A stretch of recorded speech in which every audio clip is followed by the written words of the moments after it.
Hello everyone, welcome back to Boundless Learning. In today's video, we'll be discussing the topic of mechanism of breathing. So this topic is not clear, or the heading of this topic is not clearly mentioned in your NCERT textbook, but still this topic is important if we discuss the topic of respiration as well as breathing.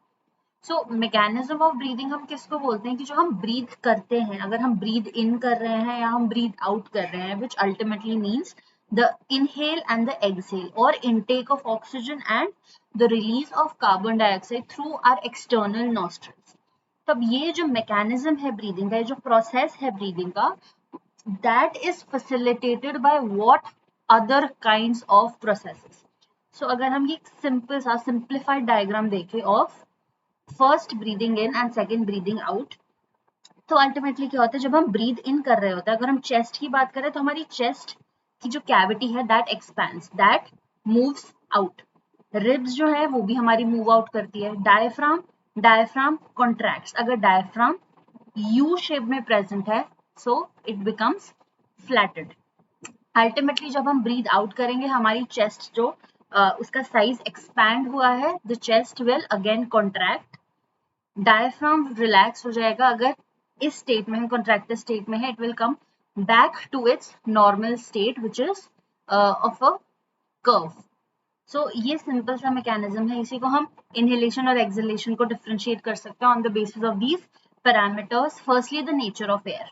जब हम inhale करते हैं oxygen rich air हमारी lungs में enter करती है. On the other hand जब हम एक्सहेल करते हैं, जब हम ब्रीथ आउट करते हैं, तो कार्बन डाइऑक्साइड रिच एयर हमारे लंग्स से बाहर मूव करती है थ्रू आर एक्सटर्नल नॉस्ट्रल्स. अब हमने एल्वियोलर एक्सचेंज पढ़ा था गैसेस का, कि जो ऑक्सीजन एल्वियोलाई में जाएगा that is incorporated into the blood via the blood capillaries surrounding the alveoli by the process of simple diffusion. वही जो कैपिलरीज या फिर डीऑक्सीजनेटेड ब्लड के अंदर जो हमारा कार्बन डाइऑक्साइड कंटेंट है that moves into the alveoli. अब एल्वियोलाई से हमारी बॉडी के बाहर वो कैसे निकलेगा?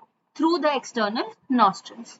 सेकेंडली अगर हम लंग्स की बात करें तो इनहेलेशन के टाइम पे जैसे ही ज्यादा अमाउंट ऑफ एयर एंटर करेगा आर लंग्स विल एक्सपैंड, और जैसे ही हमारा कार्बन डाइऑक्साइड रिच एयर हम बाहर निकालेंगे, एक्सपेल करेंगे अपने नॉस्ट्रल से, तो लंग्स विल अगेन कॉन्ट्रैक्ट.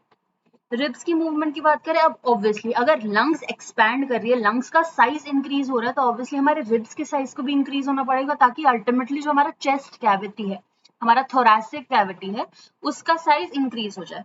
तो रिब्स की मूवमेंट कैसे होती है? Outwards and upwards, and these two movements are ultimately to increase the volume of the chest cavity. वहीं अगर हम एक्सहेलेशन की बात करें, इसका एकदम ऑपोजिट होगा कि इनवर्ड्स मूव करेंगे एंड डाउनवर्ड्स मूव करेगा ताकि हम चेस्ट के कैविटी को, चेस्ट के वॉल्यूम को डिक्रीज कर सके.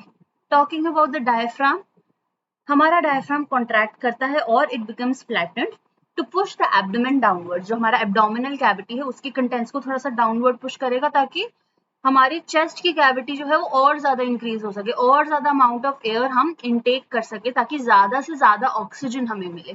वहीं अगर हम एक्सहेलेशन की बात करें, अगेन क्वाइट ऑपोजिट, वो रिलैक्स करेगा and it will come back to its normal shape. Talking about the chest cavity will be enlarged in the process of inhalation or when we intake oxygen-rich air, and the chest cavity will be reduced when we exhale or we expel out carbon dioxide-rich air from our nostrils. यही सारा process आप इस diagram में easily समझ सकते हो कि inhalation में क्या होता है और एक्सहेलेशन में क्या होता है. इनहेलेशन में जब हम एयर को इनटेक कर रहे हैं, air is drawn in, ribs जो है वो मूव आउट हो जाएंगे and diaphragm ultimately moves down, और the diaphragm we can say that the diaphragm contracts. वहीं एक्सहेलेशन में air is forced out, the ribs move back to their original position and the diaphragm moves back to its original position. So this was the complete topic of mechanism of breathing. It is not very complex, not very lengthy, but still it is quite important. So thank you so much for watching, and if you still have any doubts related to this topic or any other topic of your science syllabus, kindly do comment or do message me on the email ID given here. Thank you so much for watching. Keep learning.